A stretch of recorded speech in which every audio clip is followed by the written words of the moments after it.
What's up, everybody, and welcome to The Comment Writers. We are a Kamen Rider review podcast. Today we're going to talk about Kamen Rider Gotchard 35, among other things. I'm your host, Josh Meek, the Uber Geek, and I'm joined, as always, by my good friend, Toby Tobes. How's it going, Toby? Josh, the National Nightmare has ended. I believe the worst arc of all time has been concluded. You're jumping right into just Kamen Rider slander right off the top of the bat here. I have to finish up my arc of saying how of complaining about, so now we can finish it. So here's my thing: if we're gonna do Kamen Rider hot takes right off the top, my hot take is that this episode won me over for the whole arc. I don't know if I just watched it in a better mindset or if it was the best of the three episodes, but I finished it and I was like, yeah, like that kicked ass. Like I was into it. I do think this was the best of however Yeah. many this has been. This one for me brought it all together. Like they looped the Kaguya arc into the themes of the show of Gotchard a lot more closely about friendship and not, just being a one-man army and working kind of in I guess in concert with your friends and with the chemies and all that coming together. Like that sense of community came together in this episode. And it also looped in finally the actual like real villains of Gotchard instead of just it being the 100. Like the Abyssalisk King came back in and we set some things up for the future of Gotchard. So it felt like they were doing the thing that I complained about last time of like, this has nothing to do with Gotchard. They like looped it back into Gotchard, which was good. But yeah, that's why I think it was good, because they made it actually tie into the series. That was a nice touch. Exactly. Yeah, they did the thing that I for sure was upset about. But man, I really liked this episode. And I thought it was the most fun Kaguya episode of the three as well. I thought that he was definitely at the top of his game for sure. But we'll get into that, Toby. We got other things to talk about first. Let's talk about some other things that are not the crisis that's been averted. I want to talk about briefly the Northern Lights, the Aurora Borealis. Did you ever see them? I did not. Every night that I tried. So the first night, I was unaware of the timing of such things, and my sleep schedule is such a nightmare that I probably was awake for them if I would have known to look outside. Yep. But I did not, so I had to let it go. And then like everyone's posting pictures of all these fancy pictures, like all the fancy lights and colors, and in general, to me, the Northern Lights is an Alaska thing, right? That's like mostly where I know it from. Yeah. Yeah. So like I never even would have thought that it would reach. I'm nowhere close to Alaska, so I never even would have thought I came over here and I was like, oh cool, people up like extra north are seeing fun stuff in Canada-ish. Like no big deal, let it go. So then that was Friday night of last week. So Saturday morning rolls around and like everyone on the Facebook group things for my general area of cityness, they're like, wow, at 4:00 in the morning last night, look at these sick pictures. And like thousands of people posted pictures. And I was like, God damn it, I definitely missed out on something. So then Saturday night, we were supposed to get a splash of it from like midnight to 2:00 in the morning. So I stayed up, but it was foggy and shitty out. And then everyone said like, oh, if you just take pictures of the clouds in night mode, you don't always visually see the colors, but the camera will pick them up. Yeah. So I'll sit there and take a picture and like watch the little timer countdown and be like, come on, be colors. But there was never colors. So we had pretty much the same experience of like, didn't really know too much the first night. My wife went out and looked at one point when she thought it was, there was nothing. And then the next night we woke up the next day and one of our neighbors had posted this like amazing, like looked photoshopped picture that's basically just like right over top of the houses that are like right around us. It's like, okay, so clearly at some point you can see it and we just looked at it the wrong time. And then, yeah, we heard the thing about like, oh yeah, need to do like a longer exposure on your phone and then you can see it. So the next night we were like all hyped, like, okay, we're going to see it this time. We went out and again, couldn't really see anything. I don't think that night for us was like visible anywhere that I could tell from other people posting. But I bring it up. I bring it up because, I was mostly like, yeah, we missed it. That's a bummer. My wife was so salty. She was in the other people posting pictures of her being like, it should have been me. Almost 'Cause that same exact experience happened in this household. she was so aggressively mad that she wasn't the one that got to see that, wasn't the one to get those photos. She was, like, standing out there and being like, I wanna see it. Do I need my phone? I don't know if I need my phone or if I just need to look at the sky and see it." And I'm just like, "Well, I tried my phone once, it didn't work, so I'm just gonna go inside." And she was out there just aggressively doing it. Yeah, I think if we had woken up the second day and another neighbor had posted photos of it where she didn't get to see it, but it happened in our area, I think it would have broken her. I think I think it would have just cracked that psyche right down the middle. Well, I just think it's, like, ridiculous because, um, the crazy eclipse this year was also messed up in my area because of Yep, shitty clouds, storms, whatever. So every big natural event that's happening this year, like all these huge kind of cool things, are all blocked out by rains and clouds. indeed, indeed. And I for most wait, so I guess real quick because we went yeah, too far too fast. Josh and I are talking about over this past weekend. So by the time the episode comes out, it'll be the weekend before, like a week ago ish. Uh, there's some crazy, huge geomagnetic storm happening around the northern hemisphere. It's the biggest one in 20 years, and it's the most severe that's been around in a quite long time. So, like, a big chunk of the northern hemisphere, like the top half of the United States, all technically got to see the northern lights. And I think like our Discord friends that are from like the south of America, not South America, also got to see it from all the way yeah, down there. So it pretty much covered like the entire United States at some point.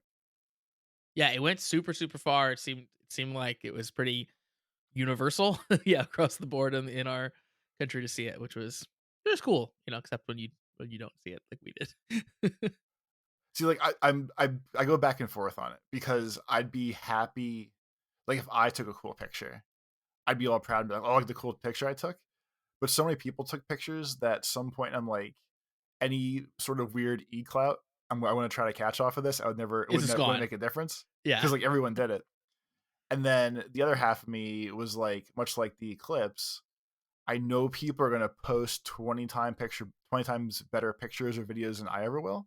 Yeah. So I'd rather just like I might as well just like experience it like vicariously through them, just because I know it'll be a better experience. Yeah. Totally. I mostly came away from this being, like, really amazed at the iPhone camera, like, most of all, because like, I'm out there, like, in the dark taking, like, 3-second exposures and, pointed up at the night sky, and then it gives me this, like, perfectly clear image even though I'm just holding it with my hand, like, probably shaking a ton, and it's like the colors are super crisp and popping, in the dark, and everything's super vivid. I was like, "Dang." Like, it's actually super impressive, like, the technology that's built into the iPhone. Um I didn't get to see any cool lights, but at least I got to see, like, my neighbor's house in amazing detail in the middle of the dark. Did you? This would have been a while ago now. So like, I'm. This is not necessarily a slight against your claims right now, but did you see? I think it was months ago. It might have been longer at this point. Where like Samsung's S series, like the S21, all those crazy new phones they were putting out, Yeah. they were all like, "Yeah, you can take pictures of the moon. The zoom's so good. It's so amazing. You can do this." So like everyone got all hyped. Everyone bought the cameras, and like I'd met an acquaintance at some point where like he was like, "Yeah, look, I can take pictures of the moon." He would zoom in like 30x, take Uh-huh. these sick pictures of the moon. I was like, "Oh, this is pretty cool." And then an article came out where someone realized that Samsung was just using AI to fill in your No. picture. That's amazing. So it was I, just basically it was seeing, like, a blob and knowing you were pointing up and being like, "Yeah, here's a moon." yeah, like it would just like it would take the blurry picture of your moon, or the best it could do with the picture of your moon, and would use AI to fill in the gaps and make it like a real sick picture of the moon. That's incredible. That's absolutely incredible. Like, it's it's super shitty, super terrible, awful. I'd be really mad, but gosh, that's funny. That's very funny. Exactly. uh not to be like AI is crazy right now, but like AI is crazy right now, especially when it comes to photos. Like um I think we've talked about it before. Like I'm getting like casually into photography lately, and like film photography and photography and stuff. So I've been like photoshopping more often than I used to, which is like Normally, I would just do it for like thumbnails for the show and things I like was to say, that. like, you're using Photoshop for the actual thing that Photoshop is for. Exactly, yeah, for the first time ever, and, like, I am a Photoshop user now going on for probably, like, 2 decades of my life, right? But this is, like, the first real time that I'm using Photoshop for actual, like, photo editing on occasion, and the AI tools that are built into Photoshop now are absolutely insane. Like, if you go through, like, the tutorial they teach you when you first, like, start the AI tool thing, it's just like you take this like house in a field and then you turn it into like a house on the like cliff next to a stream, and then you like put some cows in the scene and then you add a rainbow and you end up with like this looks realistic. Like if I just saw this picture I would 100% believe it was real. And all I did was like type nonsense into a prompt inside Photoshop and I had a picture of a farmhouse like to start with. Like that is I don't know. It's weird. It's crazy. It's crazy world we live in. Like, I thought when they first did the I don't remember what their fancy name for it is, but it's the thing where, like, if there's a tree in your picture, you can circle the tree and it does, like, its own generation of, "We'll erase the tree and put our best prediction of what this background should be." Like, it Mhm. won't, like, build a house, but, like, in the old days when they first started doing the erase and fill in your own background stuff, between that magic eraser on my Pixel and like all the like the baby Photoshop apps you can put on your phone of like, hey, this dog shouldn't be in here. Erase the dog and just erases the dog. Yeah. There was definitely a point where I started feeling some sort of way of like, I used to do this by hand and like clone tool and like try to Yeah. find like chunks of picture to fill in here to make it look better. And I got real mad because I was like, this used to be a useful talent that has been stolen by the computers.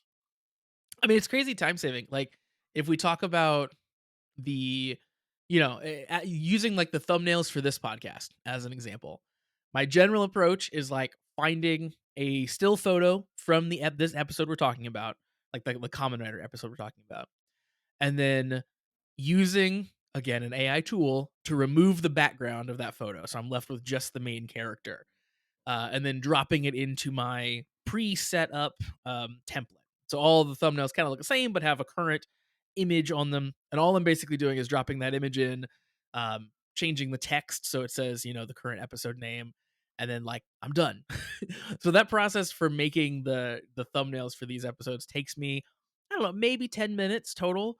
Where yeah, I'm like you. I used to do like the meticulous cutout of the image that I found.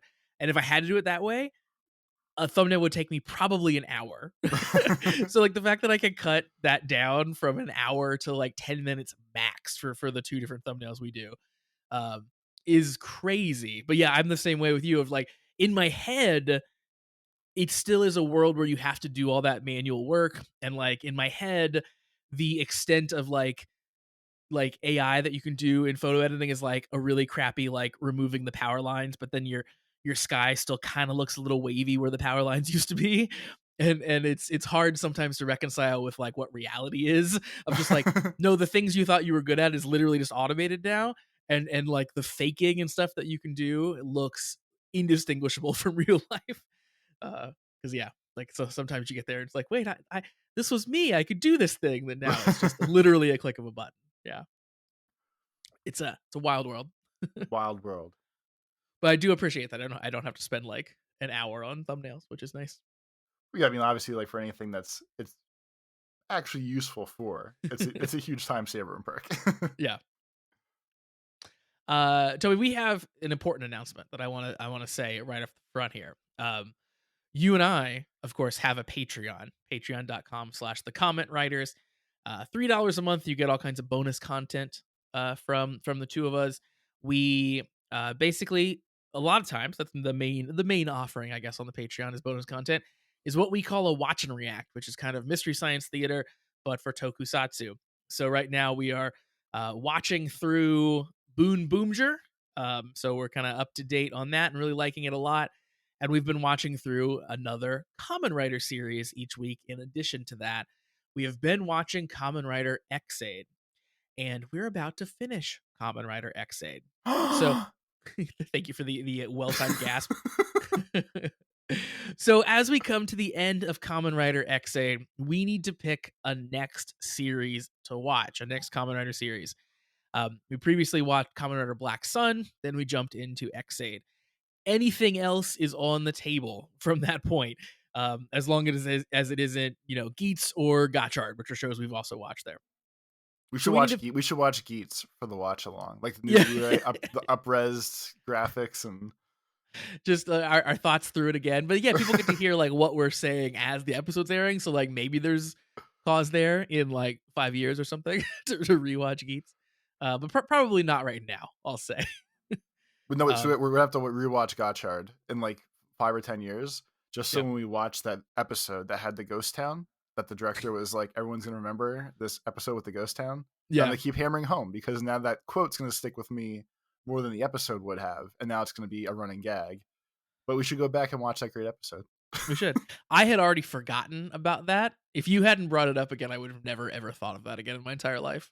I know this is staying. This is gonna stay as the one goofy thing that I shouldn't remember, or like I should But really like apply no brain power to keeping in my brain. But it's staying here. Toby can't remember the names of main characters, but will remember this one detail he read in a producer's blog for forever and ever and ever. Great. I think it's more so because it was read to me. Because if I would have read it, I don't think it would have stuck. Oh yeah, But really, just someone else telling me was really that's fair. that was the best move. That's fair. Anyway, the reason I'm bringing this up is because we want to hear your thoughts, your opinions, your picks for what we should watch next. So, how this is going to work is we are soliciting votes from the listeners. So, we started with our Discord community. Everyone in our Discord got to pick a show they would like to see us watch next, and now we want to hear from the email community as well. So, Shade, we're talking to you, especially our most frequent emailer. We'd love to hear your thoughts on what show we should watch next. So if you have a thought out there and you listen to the show, maybe you're not in the Discord, but you would really like to pick something for us to watch or have a chance to pick something for us to watch, send us in an email, cast@commonwritersucks.com, and tell us what you think should be our next show, and we'll put that in the pot as well. So send those in again, cast@commonwritersucks.com. Every suggestion that we get from all these sources is going to get put on a giant wheel. We're going to spin the big wheel, and whatever it lands on is the show that we're going to watch. Um, if things get multiple votes, they get a larger percentage of the wheel.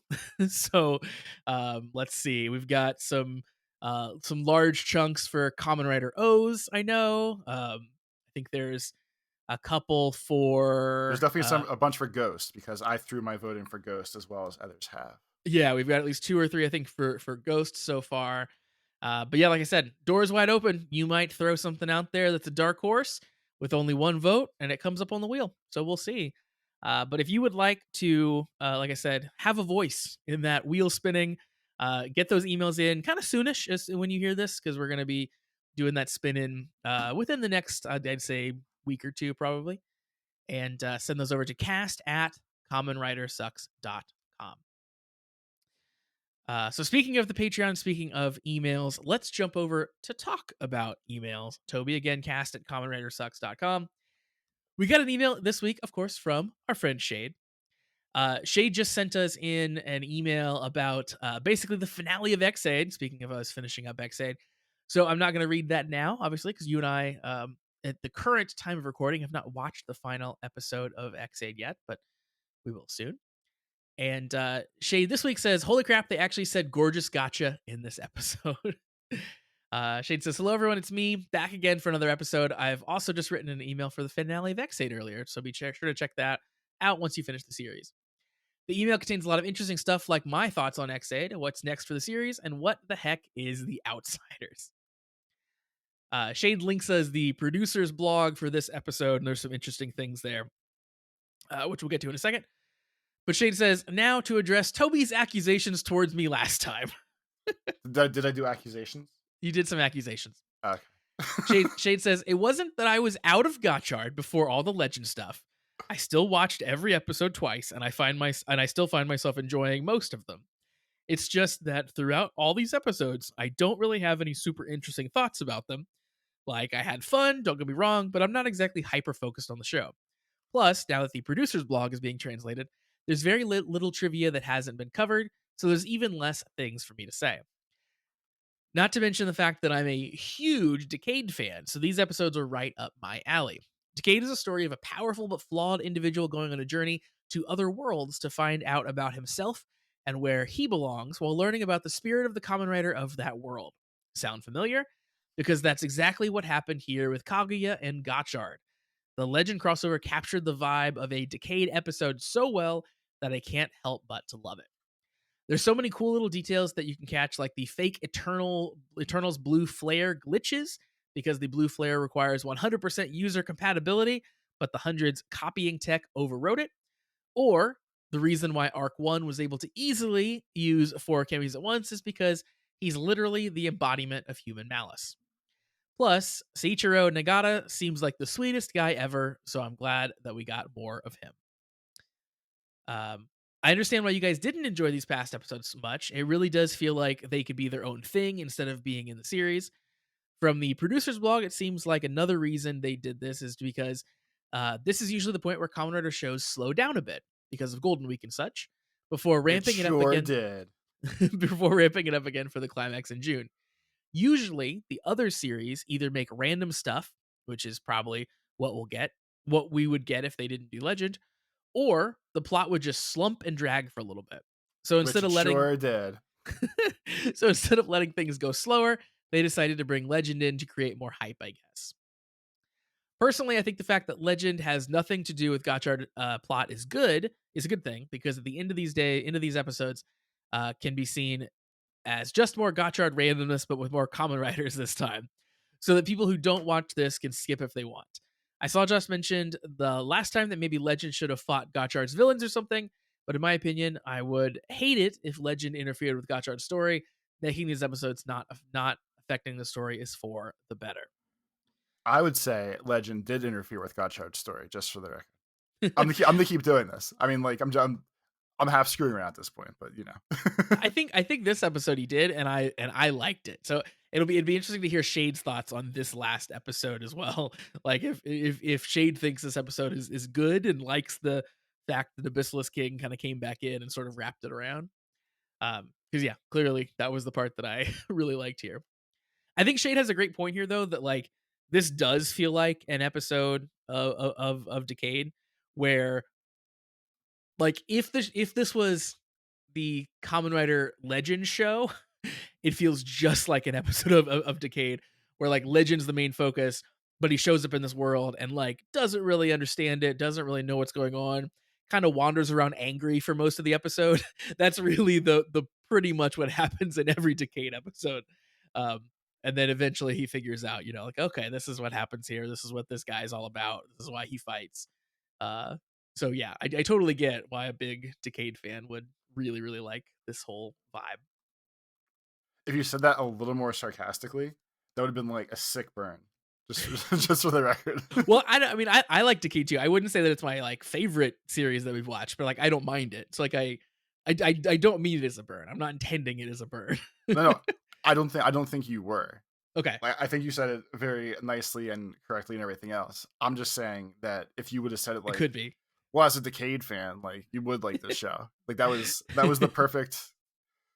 Like if that was at work, they'd have to debate going to HR or not because they'd be like, well, I don't know, like it kind of sounded dickish, but he said it nicely and like you were there and you heard him say it.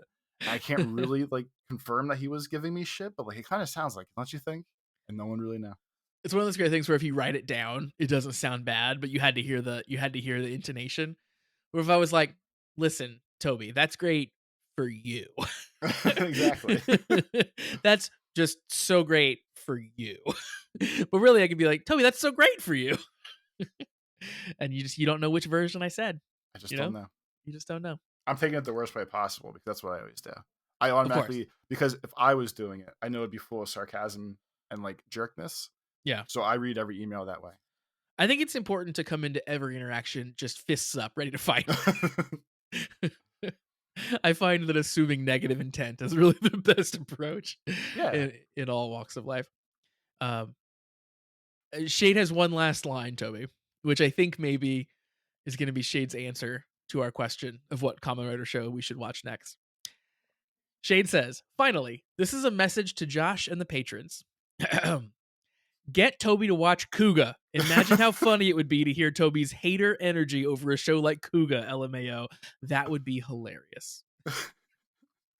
So, do we peel back the curtain on this a little bit, Josh? Or does it ruin the joke? Go ahead. Yeah. So after the the the nice calm question of where does the Kuga hate come from? And we started talking, Josh and I started talking about what is the next show that we're gonna do. Josh and I pretty much conceded the fact that like after me me giving my rant, that everyone was gonna try to turn against us, and more specifically me, and be like, "Well, let's all tell them to watch Kuga. Fuck Toby." Yeah, there's no way that you can assume this weird like this weird Kuga heel that you've become. This character you're playing that just hates Kuga, and then ask people what you should watch and then not say Kuga. There's no way in the world that that happens. Maybe So some of that. Maybe this season, maybe next season. Who knows? Maybe Kuga's if it coming. maybe if he doesn't win this time, you know what? I'll hammer down even harder for the next half a year, and then we'll revisit in 6 months. I will say that Kuga is going to have a sizable chunk of the wheel. It will have, I think, one of the larger chunks. Maybe not the largest. We'll see how it goes. We'll see if you guys email in. For each of you that emails in and says Kuga, the portion gets a little bit bigger. Just putting that out there. But yeah, I think that just sheer force of will from our listeners is going to make you watch Kuga at some point, and I'm cool with and it.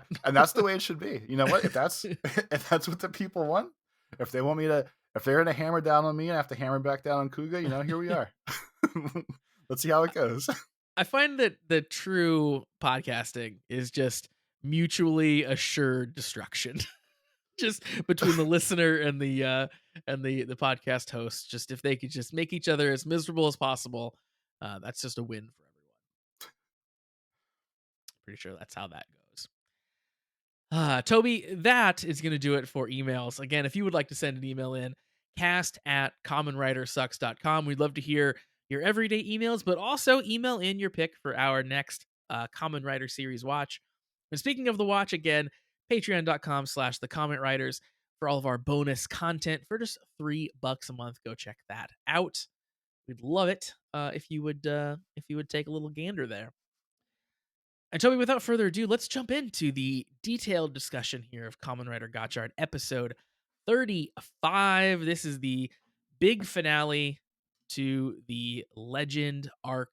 Obviously, we've already begun to hear our thoughts about this a little bit, but we'll get in depth here. We'll see what we think about each scene. This show opens, Toby, with Kaguya having a big turn here where he was being friendly with Hodoro and friendly with everyone. He sees the Doom's clock up in the sky, and then he instantly attacks Hodoro. He henshins and just starts fists flying. And that's why I thought already it started way better. I was like, if you're just gonna start throwing punches at Hodoro, you know, now we're having a party. Now we're Yeah. Kamen Rider dramaing in the way that it should be. It was hilarious and over the top. Like when you look at why he was fighting him, you know, you get to the end and it's like, well, I'm always alone and I had a lot of guilt basically about coming here and endangering all of you people. So I'm trying to push you away so I can deal with this by myself because that's what I always do. I get why he was doing it, but that manifesting as like, I feel really guilty about endangering you, so I'm gonna punch you in the face is very funny. I'm gonna beat the That's shit out of you yeah. because I'm mad at myself. The real go and get type moment, which is just amazing. Sabi Maru is watching over this. Sabi calls Kudo and the others, Butler as well, as there, calls them for help, tells them what's happening. And in the midst of this fight between Kaguya and Hodoro, in a very cool scene that I thought, Spanner shows up, kind of physically inserts himself between the two of them that are fighting, blocks the big blow, and kind of just says like, yo, if this is an argument, it's gone too far. And I thought that was It's just funny such a because like, cool. yeah, because everyone is just taking it as like these two are having an interpersonal issue about nothing major, just like Yeah. weird vibes of their friendship, and it's just like, well, don't punch each other. Like you're Yeah. not bad. You're not mad enough to like bare fist box. Just chill out and talk or Yeah, something. just to talk it out. Yeah. It was such a Big Brother vibe from Spanner. I really, really liked that. Like, no, like stop it. You guys cut it out. We're gonna talk this out. That was very cool. And especially compared to like the spanner of 20 episodes ago, where he was like, "I really kind of hate this kid," and now Yeah. he's like, "You're not going to punch my friend. Like, talk about it or something, but you're not going to punch my friend." Yeah, come on, come on. Stop it. Stop it. Kaguya unfortunately ends up walking away without much explanation. He says gorgeousness is over. Back at the base, Butler kind of explains what's going on. The big clock in the sky is the hundreds weapon of mass destruction, and it's called the Doom's Clock. And they say Doom's Clock in English over and over again, and it's awesome. They have to I hammer it love home. I love the pronunciation of Doom's Clock. Spanner, Hodoro, Kudo, they head out searching for Kaguya.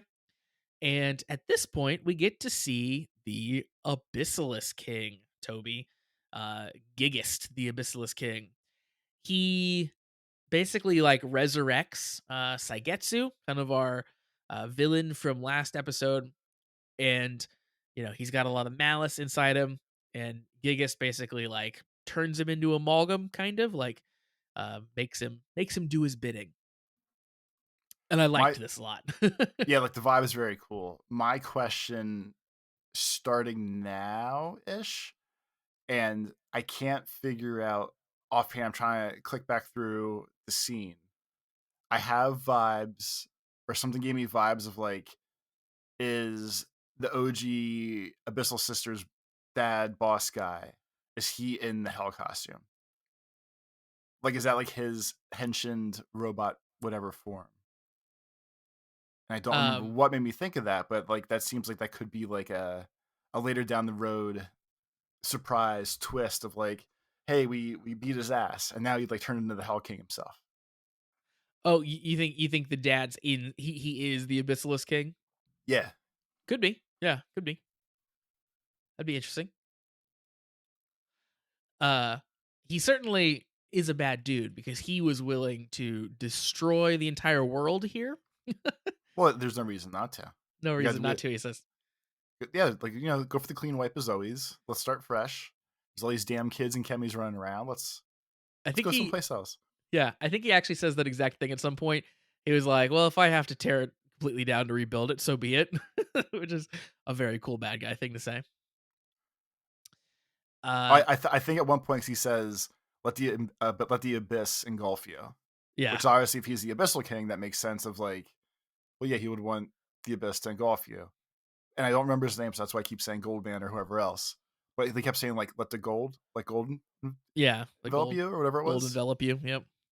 So it seemed too close. It seems very on the nose that every super bad guy from the bad side uses the same catchphrase with different materials or alchemy Just let a thing means. envelop you. Yeah. Yeah, someone's gonna be really into like, down jackets. Let the feathers engulf you. We see Kaguya next. Toby. He went to check out the big clock up in the sky, as one does, and maybe he's gonna go up and fight it. I don't really know what his plan is, but Saigetsu interrupts him, and they start fighting. So we get a little fight scene where Kaguya is attempting to handle business on his own, and he's doing okay at first. But as the friends show up, as the Hodoro crew shows up, Kaguya tries to do a finisher on Saigetsu. It worked before. He thinks he can do it again, but basically he gets repelled. He kind of fails at his finisher because the Abyssalisk King shows up and powers up Saigetsu with 4 additional Kemi cards. He does like a quadruple transfiguration or whatever. the the new for Kemi costume is probably one of my favorite ones because it's like a good Zord from Sentai where it has like a piece, like every arm or leg is like a piece of something different, and Mhm. just looks so cool compared to like the plain costume itself. Yeah, I'm really glad you like it because I also felt the same way. Like, yeah, this is cool. Like, it's goofy in the way that Sentai monster costumes are, but in a good way.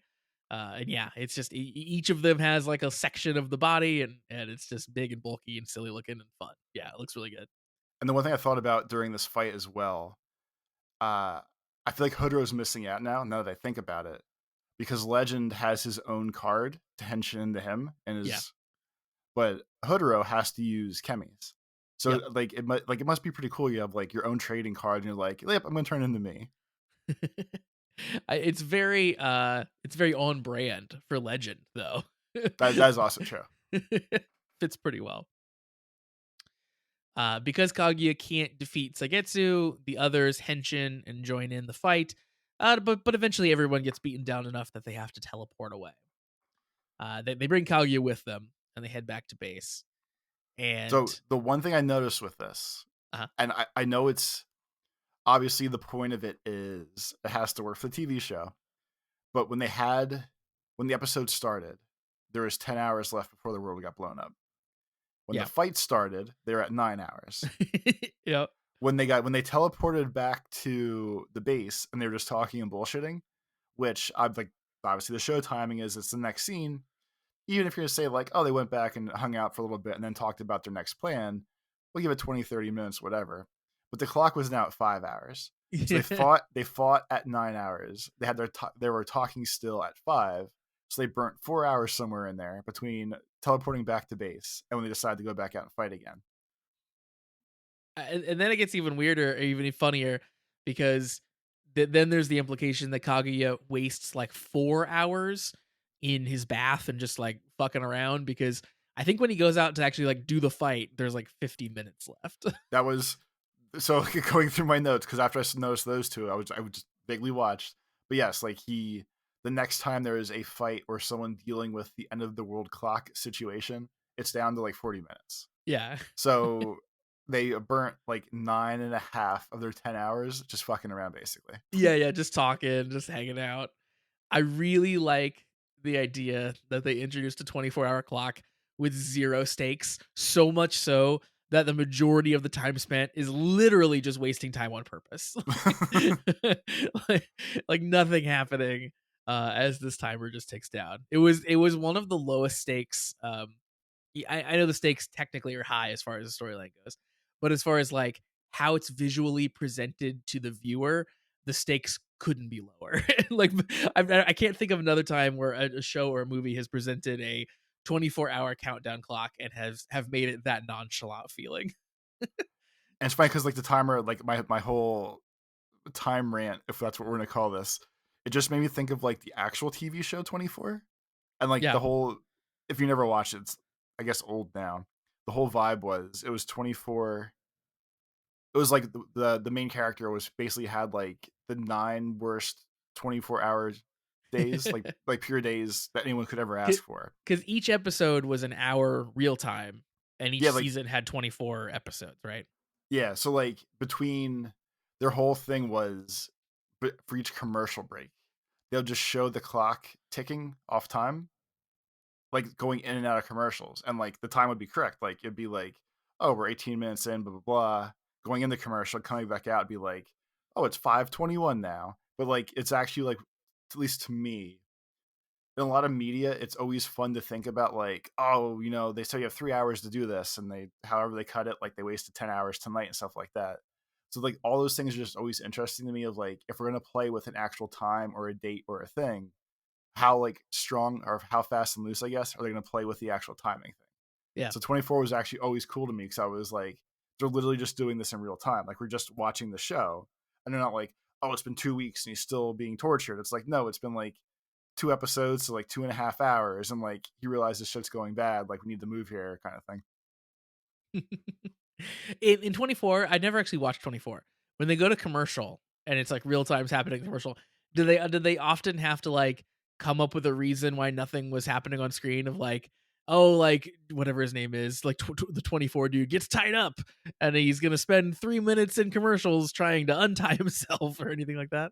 The best I remember, it'd be like to use your favorite reference. You know how like when during wrestling they do break spots. It was like the rest hold. Yeah, I guess I'm asking if 24 had rest holds. Yeah. Yeah, they basically had a break spot of like, oh, we need to get in the car and drive to the blah blah blah location, or like, Oh, oh, he got perfect. knocked out, we give him a couple minutes, or oh my god, he's trapped in this room, we're running out of time, he can't breathe. But like it was always decent enough, or even though it was kind of hard cuts, it was still, at least the earlier seasons, at least still like flowed ish Yeah. to the best of my recollection.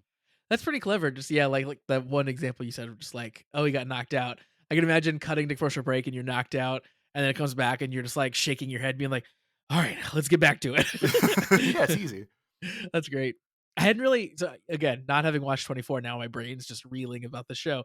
I never thought about you literally couldn't have them drive somewhere that's longer than like a few minutes drive. That's very from a storytelling standpoint, that's like hilariously limiting. That you can't just be like cut away, the drive happens.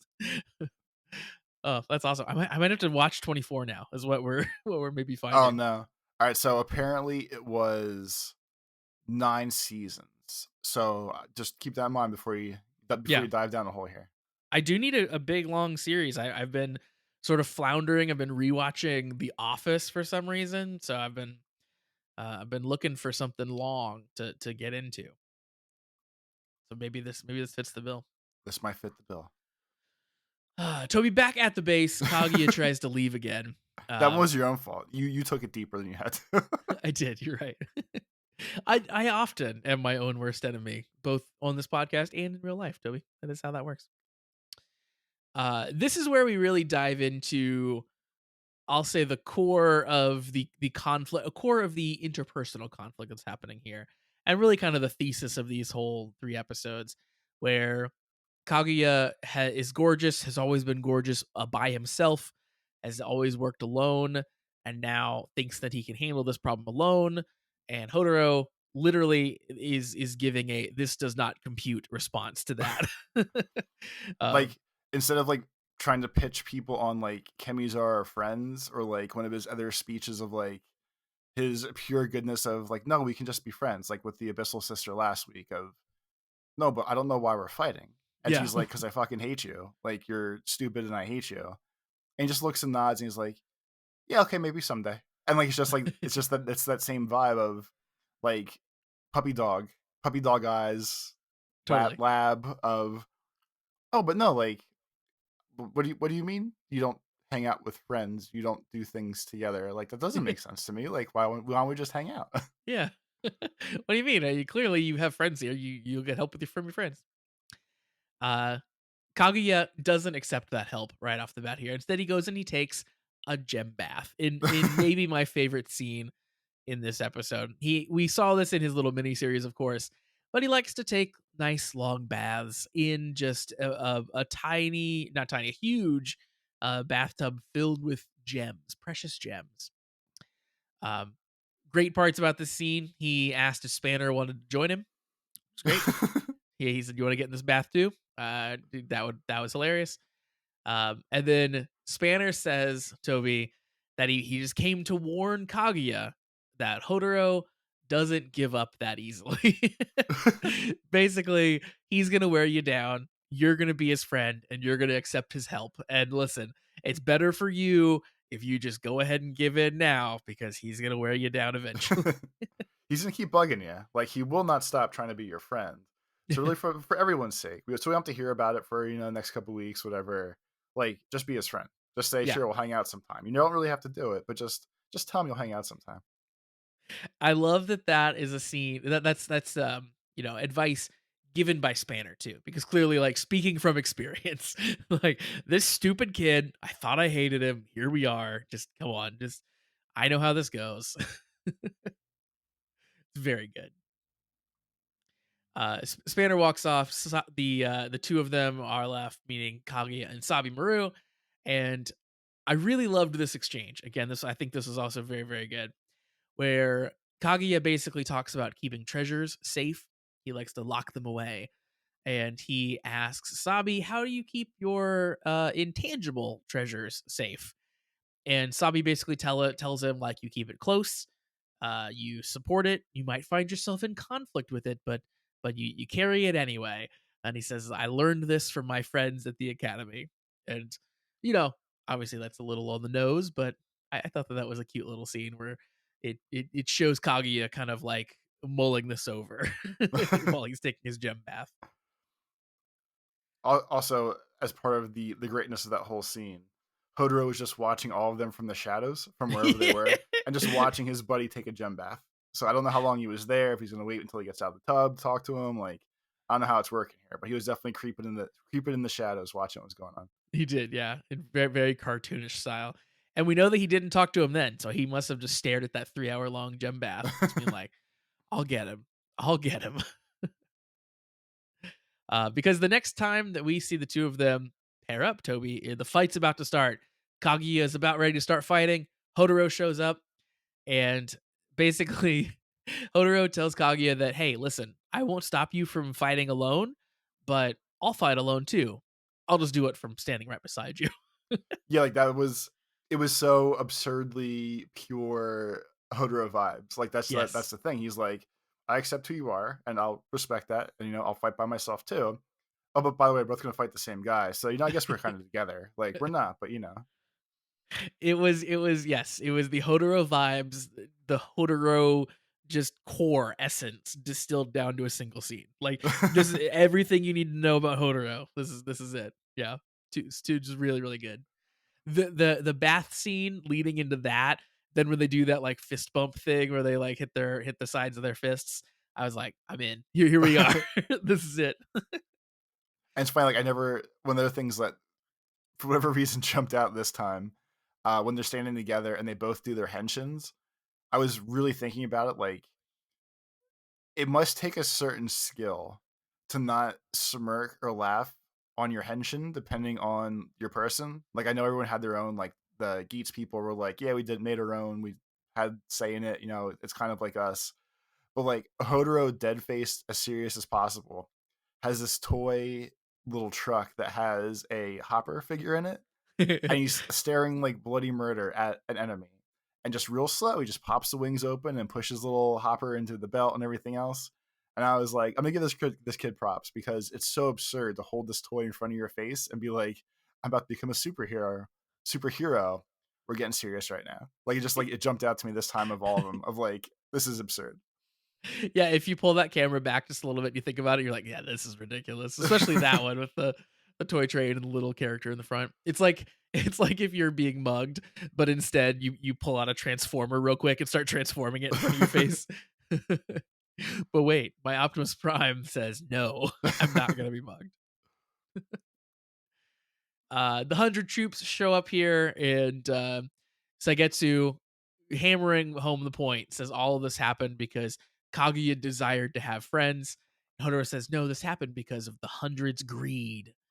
Uh, and then Kaguya, again, fully converted now, says basically, "Hey, I've been so gorgeous for so long that I haven't had any need for friends. But when all of your friends are gems, well, they can get together and they can shine brighter than ever before. They can all be gorgeous together." So eventually, Toby, if all your friends are gorgeous, then you're just extra gorgeous when you're buddying up. I'm fucked because all my friends are messes. Yeah, me too, man. You and me just bringing down the gorgeous quotient here. The big fight here happens. I don't know that there's too much to talk about in the fight. I wrote down a few interesting tidbits. So Um, I yeah, go have ahead. two takeaways, Okay. or one's a takeaway and one's a question. When he was doing, or before the fight started, I mentioned, at least from my notes, Hodor got to give another speech of like, "Stop abusing the chemis, damn it," and like got all pissy about it. Uh And between that's the other alternate for when they play the sappy music, and he says how much he loves the chemis, huh. and that's getting a little played out now as well. Of like, "You're not gonna pick on my friends like this," and gets all pissed off. But Yeah, totally. when Legend became 02, there was cool like laser beams and shit like flashing on the screen for like when you did a move to like for like a Yeah. trail on him. That looked awesome. And I don't know that you'll know, but you might know. And if you don't know, someone's gonna write it in an email and say they know why. What would do you know what the game joke was So when I he spent I spent a lot of time trying to figure this out. So what happens in the show is Kaguya as Commoner Legend is like basically he's like swapping through a bunch of different legend writers. He turns into Gaim and he gets two flags. So I looked them up. They're the Kachidoki flags. They're one of the kind of forms that Kamen Rider Gaim takes. And he kind of goes like, no. And he like throws them off to the side.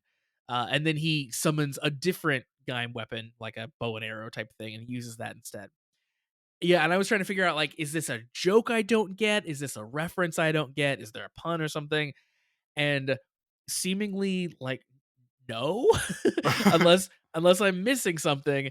Basically, the gist was like Kaguya got those the flag weapons, didn't know how to use them, and just was like, I don't know how to use these, threw them off to the side, and then switched to a different one. That's all it was.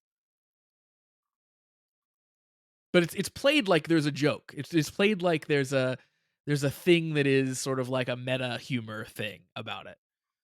But Yeah, the I best I'm seeing now is just that they more just sit on the back of his armor than than being like actual weapons. But there's not really like, I don't know. Like yeah. I mean, obviously I'm looking it up now as we are speaking versus looking up before because I didn't really want to. I didn't want to cheat now. I was just hoping someone would know. But yeah, that was a joke that I was like, there's people probably laughing at this, but I'm not laughing. I don't get it. I'm not laughing. Yeah, the I even looked up the TV tropes for this episode, and they reference it, but all what they say is, the trope is letting the air out of the band. When Legend uses Grand Geo's power to summon weaponry from Gaim, he ends up getting the flags from the Kachidoki arms.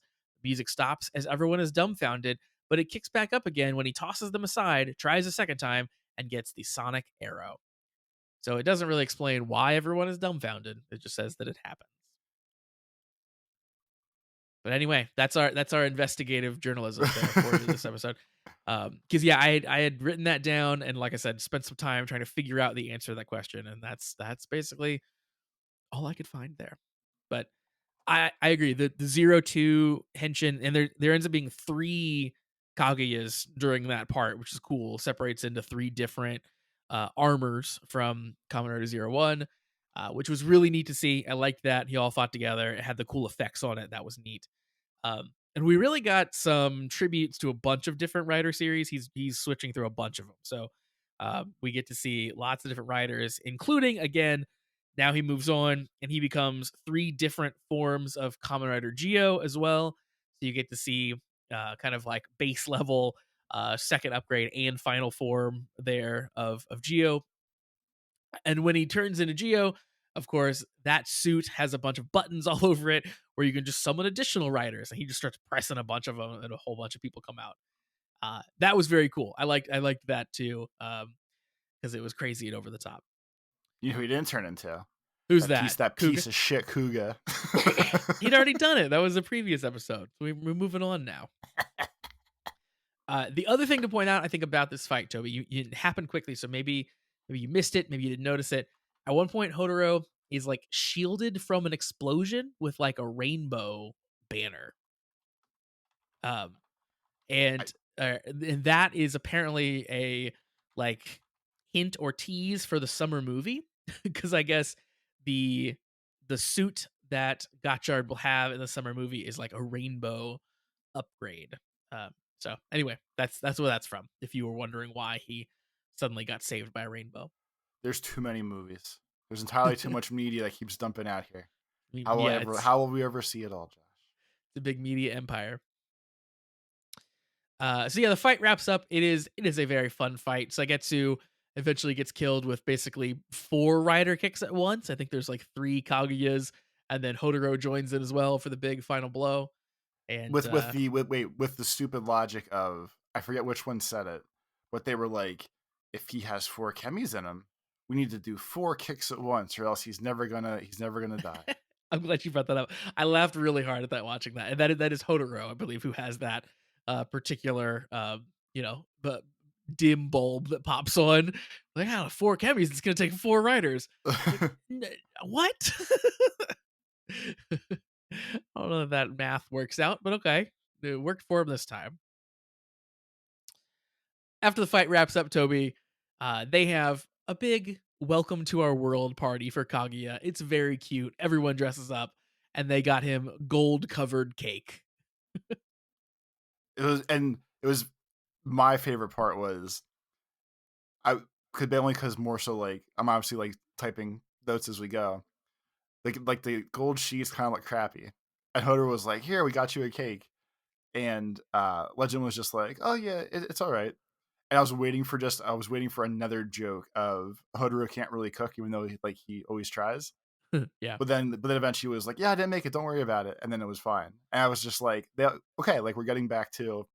That's when I started like in my mind of like, "Hey, we're getting back to the actual lore. We're getting back to the actual show. The Like that the was the world joke is for a long healing. time." Yeah. Yes.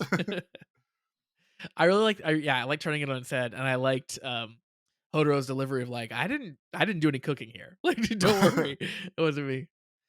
The gold sheet, on the food, I think is actually a thing that Japan's, like, really into right now. I watched a video the other day where someone was in Japan and they got gold covered soft serve ice cream. So it's just regular soft serve, and then they put, like, one of those sheets of gold over top of the ice cream, so it, like, kinda melts on top of the ice cream, so then you're just eating gold ice cream. I don't really get it. I know in general, like there's definitely been trends of like we're throwing gold flake on everything, like which Yeah. like basically what it is. Uh, I guess that's cool. Like if it was presented to me, I would eat it, but I don't know necessarily that I need to eat gold or that putting gold No. on something would make it better to me. No. I think it's one of those things that pops up sometimes where it's a food item that's only popular because, it's Instagrammable, you know? Like those crazy milkshakes where, like, everything's hanging off the side of We the put drink, 7 and ice cream cones in here and a whole brownie, and look at it just drip out. yeah, those things only exist because then you could take a picture and post it on Instagram. I feel like the gold covered things is just that, like, "It's real gold," to wow all your friends. That's There's all. like it's that one, and then what was I just thinking of? There's something else. Oh, like it reminded me of at one point some fancy restaurant had like the world's most expensive burger, and it was basically like they put like truffles and all sorts of other like expensive food items on it, but they're like, and the bun's layered with gold sheet. It's like at this point it comes out to like half an ounce of gold, so it's actually worth like $1,000. Blah blah blah. And it's like, I guess that's cool, but like I'm not trying to eat like a gold wrapper on my hamburger. Like, that's Yeah, not really what no. we're here for. Not what I'm looking for. Kaguya though, he's ready for it. Yeah, Yeah, that's perfect. anything That is gorgeous. perfect for him. Yeah. The party was very cute, but he tells Hodoro that actually, he has to leave. The threat of the 100 is still out there, and he has his own world that needs protecting, basically, is his explanation. So they have a little leaving scene where they're telling him goodbye. Very cutely, Kaguya and Hodoro exchange contact information, which is adorable. He got them And digits. Sabi was all excited. He's like, "Oh, they're exchanging information. Don't worry about it." And it's like, okay, this is weird. Like we're making it Yeah. awkward, and I guess they're actually friends now. And It's like, listen, just quit. I'm fine. We're best friends. Okay, whatever. And then Kaguya goes to leave. They go through kind of the little like weird hazy vision thing that the 100 show up in, and on the way, Toby, they see a vision of Kamen Rider Gotchard Daybreak, the orange future version of Gotchard, if you remember that from oh, I do. Yeah. a bunch See, of again, episodes we're ago. going back to the old days. Yep, yep. Gotchard Daybreak also will be featured in the summer movie as well. So that's the thing there. They showed off in that summer movie poster. They showed off future Hodoro, who has an eye patch, which is awesome. And then we And get our final scene. Go ahead. oh no, but when they're talking before your little the flashback thing there, they're talking about like how Legend has a job to do and he has all of his trading cards. Oh And yeah, I was yeah. impressed that he showed off his binder of Chemi cards. And I was thinking about, I was like, that's actually a sick card book. Like, it's obviously it's always tied to the toys with the show.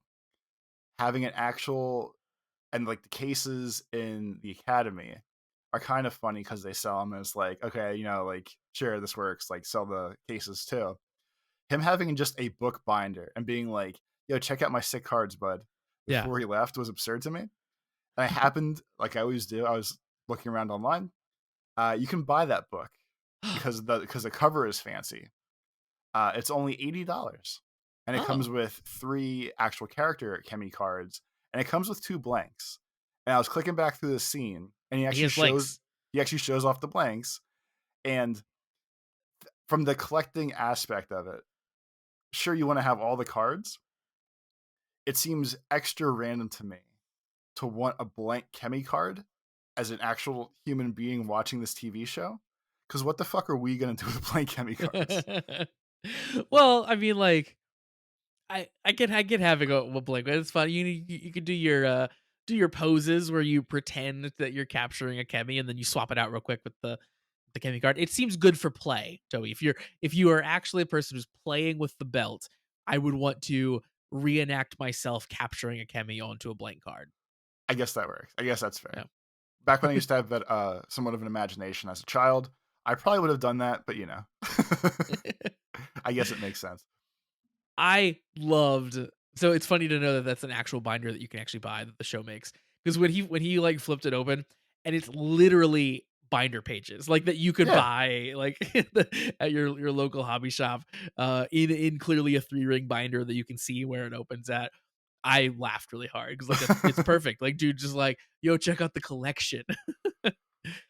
He's got them all. One of the ones that you see flash on the screen is Commodore Poppy, which is shout out to the Xaid watchers there. I Eh, like seeing Poppy. they show it because she's one of the 5 that comes with the book. Yeah, there you go, Poppy. It's Gotta get her. Poppy Chalice. I can't Uh, read them all here on the screen. There's a decayed well, form. oh no, The, no, like if you buy this $80 book, you get yeah. Poppy, Chalice, Arc 1, and 2 blank Chemis. Okay, gotcha. That's it. So he's showing some here that you don't get with the book. Got it. Yeah, they're cool looking too. Like the rider cards, the rider Kemi cards. All of the art is very good on We them. like even like the Poppy one's like a little extra, but still looks cool. But like even when we opened that box of them a while ago now, like all the 5s that were like just like the legendary rider kind of ones, Yeah, they are definitely the coolest looking ones. absolutely. They're definitely like the chase cards, the ones you need. It makes me want to get the stupid Kagi belt. I'm not going to, but this is the most tempted I've been for a Toku toy here in many months. We do finish this episode out though. We go back and we see the Abyssalisk King one more time, and dude has found his weapon that he'd been looking for. It's an egg. He shows like an image of the egg, and then he shows literally a Kemi card of said egg. I What need to know what the egg is. do you want me to give you some slight producer blog spoilers about the egg? Yes, please. Okay. So the producer's blog, let me pull this back up so I can actually it's weird. So I want to make sure I get the wording right. um did I close the stupid I did. Hang on just a second here, people. Going back up to the right thing. So the egg is inside Hodoro, basically, is Ooh. what we're finding out. Um, uh, let's see, finding the right spot here where he talks about the stupid egg. Um, there we go. The legendary weapon Gigist was searching is the egg that's sleeping inside Hodoro slash Gotchard. The reason he uses Saigetsu's malice to create the Arc 1 Amalgam was to properly reveal its location, and he succeeded when a mysterious rainbow shield appeared to protect Hodoro during the fight. So that rainbow shield, supposedly, again, a precursor to the movie, but also was the thing that revealed that the egg was inside Hodoro. Interesting. So, That's a real thing. yep. It'll be interesting to see how that goes in the show, how they reveal that Hodoro has a Kemi inside of him.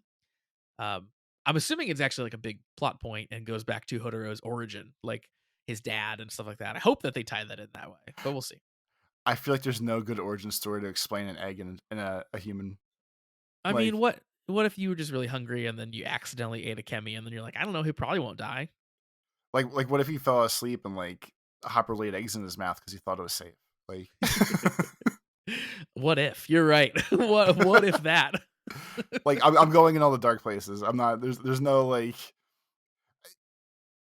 I Hop guess they'll make it work somehow, but like Hopper does strike me as someone who would lay eggs in your mouth at like the first convenient moment he got. Like they were best buds. He's like, I can trust him. This is a safe place for me to put my eggs. He's gonna And he, keep my eggs in his nice wet cavity. yeah, And Hopper just doesn't understand how humans work. Yeah, that could listen, if that's what happens, then I'm here for it. Good. can't wait. I'm looking again at the Chemi card displaying the egg, and it's an EX card. That's what where its number is. It just says EX, and the name is listed as question mark question mark question mark, like it's an RPG. Yep, And we like any good Pokemon game, random RPG, whatever. You found an egg? Question mark. exactly, yeah. So there's some little hints to the future of Gotchard for you. So yeah, for me, like honestly, like tying it back into the plot of Gotchard really turned it around for me, and I thought that our friend Kaguya was just really really great here today, and I loved the interplay with all the characters. I'm glad we And brought it back around. yeah, for It's you, really, you it's get really back kind of to it's really kind of a show again. you get back to regularly scheduled Gotchard episodes for next time. All right. So that's going to do it for us for this week's episode. Once again, send in your emails to cast@commonwritersucks.com, cast@commonwritersucks.com. Again, send in those suggestions too for what show we should watch after Kamen Rider Xaid. Um, Also, check out our Patreon.